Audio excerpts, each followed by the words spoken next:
This is Wednesday, the 19th of March, and Mike Cella is looking ripped as usual. We're getting ready for a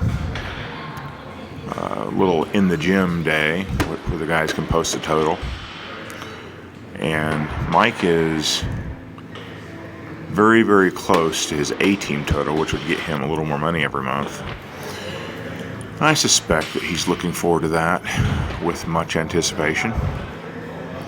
Travis is so automatic on these light snatches, it just doesn't even look like a challenge.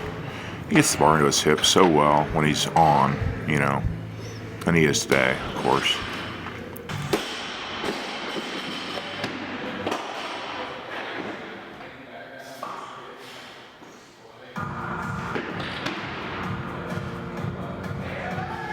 A couple of good lifts.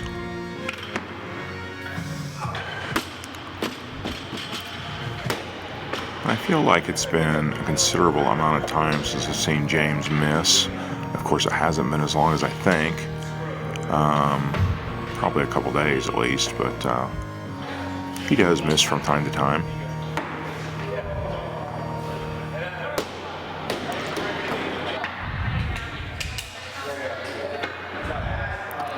Mike's making these jerks look stupid easy. There's easy and then there's stupid easy. And these, I think, fall into the category of stupid easy.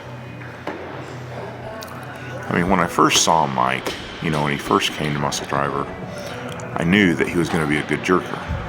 Just because he's got short arms, he's got all the physical tools to make a good jerker. But I have to say that he's gotten better than I anticipated at the jerk. He's just exceptional now.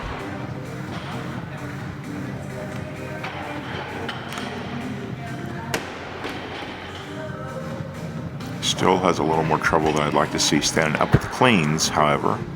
But once he stands up, it's gone. And I see all the kids wearing this virus, some tights or something like that. I haven't seen a pair of them myself. I don't know what that's all about. They all seem to like it. Even Caleb, who is pretty much against anything that's in style, is wearing it. And that surprises me. Caleb's sense of style is almost as antiquated as my own. I'm still, I'm 42 and still wearing cargo shorts, camo cargo shorts, although I don't have the camo on today. I've got nice conservative Republican tan cargo shorts. But I've been known to sneak some camo in there sometimes. This was a good week. This was a good week for Shawn. Got tongue-tied there for a minute. Shawn has had a couple of days where he's been out sick at the end of this week, but to start the week off, he was just automatic on the snatch, and the snatch is his weak point.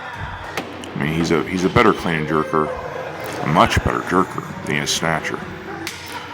So it's nice to see him getting more automatic on snatch.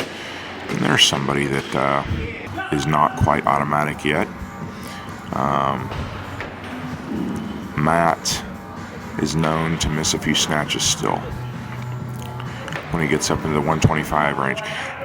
Surprisingly, I make fun of Matt constantly, and I'm surprised he doesn't get mad.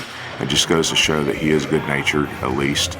But he's getting pretty consistent with 120. When you put 125 or 122 or 127 on, he starts to have, some issues with consistency. But at least he's getting more consistent with the same weights. In fact, he's not looked bad in training at all lately. It's almost to the point where I'm going to have to stop making fun of him. Not quite there yet. I think that if he clean and jerked 160, snatch 150. I mean, that probably, or let's say snatch 140 and clean and jerk 150. That would probably be the cutoff point. Even if he snatched 130, let's just back that down a little bit. If he did 130, 160, I think I would probably have to stop making fun of him so much. So, Matt, if you're listening, there's your goal. But Matt's one of the best natured of all the guys, and he takes it in stride. And Becca almost looked like she had a little, she's telling us she had an arm bend there. That's rare for her. She's as automatic as anybody. But that lockout wasn't beautiful. And here is our newest lifter, Jonathan Garcia. Doing what he does best, clean and jerking.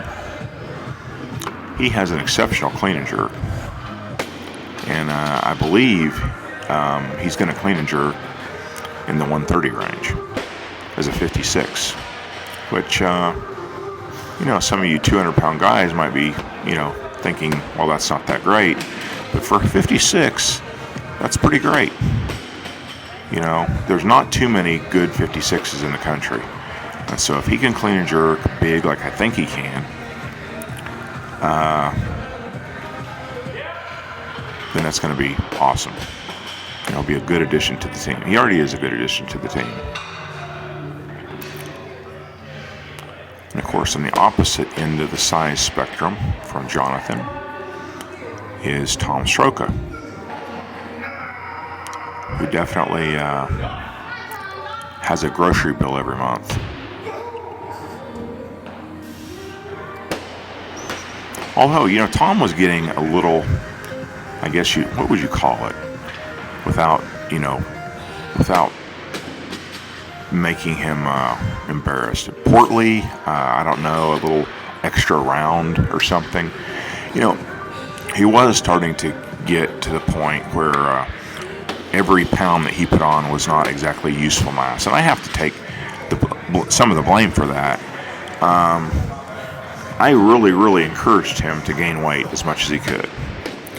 And he started getting to the point where the extra weight wasn't really helping him, and he slimmed down to, in the just right out knocking on the door of 300 pounds. He's not quite 300, or he's just over 300, but he's right on that line, and that seems to be a weight that he does very well at. It's heavy enough that he's got some extra mass, and light enough that he can move well. So I think that's the right weight for him. You'd have to put lead weights in Jonathan Garcia's pocket at 300 pounds, a considerable amount of lead weights. So he's in no danger of breaking 300. In fact, he's one of the few lifters in the country that is a natural 56. He may weigh a kilo or two over now, but he's a guy that can cut and hit the 56 kilo mark without really going too crazy with his diet. Hopefully, that you can see the video see on video that he's a rather short guy, which is wonderful for him because it puts him in a weight class where there's just not that much competition.